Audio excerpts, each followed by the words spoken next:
It's ugly. It's very ugly. People just cannot understand why they want to do this to this community.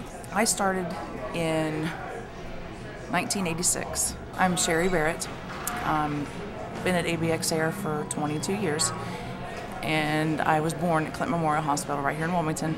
Lived here all my life. I've done a lot of different jobs out there, but right now I currently drive a forklift and I load trucks. DHL came in and purchased the air park and the equipment and more or less purchased us, but just couldn't purchase the aircraft. On May 28th of this year, DHL comes out with an explosive announcement that they want to take all their freight to Louisville, Kentucky for UPS to move.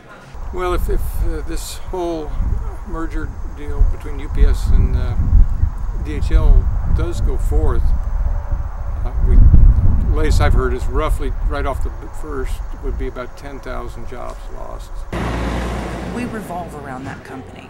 There are not that many companies left in this town. In fact, another couple of them are getting ready to shut down. It's going to devastate this whole town. There's not going to be anything left. A lot of people I work with say, well, I'll just go work at Walmart. Well, there's not going to be a Walmart left. This house here on the corner's been for sale for I don't know how long. First of all, it's too expensive. Nobody's wanting to move here right now. Oh, and at one time, we were going to get a Kohl's. We were going to get a Red Lobster. We were going to get a Myers. But since DHL's made this announcement, they've all decided not to come here. If this deal goes through, how long will this town really last? That's a good question. I give it 6 months.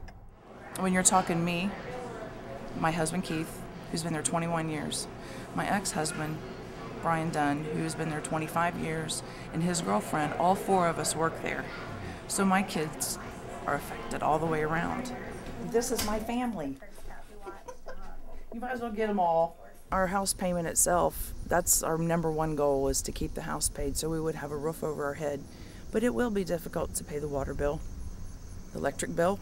You know, it's going to be a choice between heating my house and feeding my kids and, you know, putting gas in my car. You know, what's going to be my choice? McCain's campaign manager was involved with taking money from DHL to get this deal pushed through 5 years ago, and then now he won't take a stand against DHL. Of course, other people have gone through this before, but a whole town, to me, we've passed right through recession, right into depression if this is allowed to go forward. I see many changes with Obama. He's got a lot behind him for experience with dealing with unions and this kind of thing that's going on here. You mind just naming everybody you know closest to you who would be affected? Kathy Whiteneck, Connie Phillips, Joyce Kostler, Sheila Chesney, Ronnie Gassaway, Jenny Weichel, Mary Grooms, Jackie Wilkes, Lisa Sword, Doug Davis, Paul Howe, Bob Nelson, Gloria Lunsford, Tammy and Tony Kenny, Jerry Carpenter, who lives right back here, Chris Haydett, and Ron Riley, and I mean, it can go on and on and on because of the years I've been there.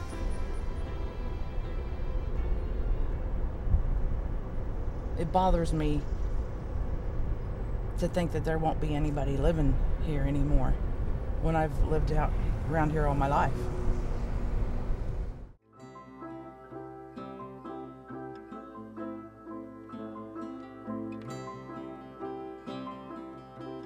I think we've got fresh blood. I think, and because of his and Michelle's roots, you know, coming from the families that they've come from, they know what it's like to struggle. And McCain, I don't think he gets it. Of course, he wouldn't speak with us. He wanted the task force, the higher-ups in this town, the mayor, you know, the county commissioner, Senator Obama. Here we are, just workers. And here we are sitting with him, and we're discussing what's going on, and we're not anybody important. And that made us feel a little better because, you know, we don't have to have a title to sit with him and talk to him.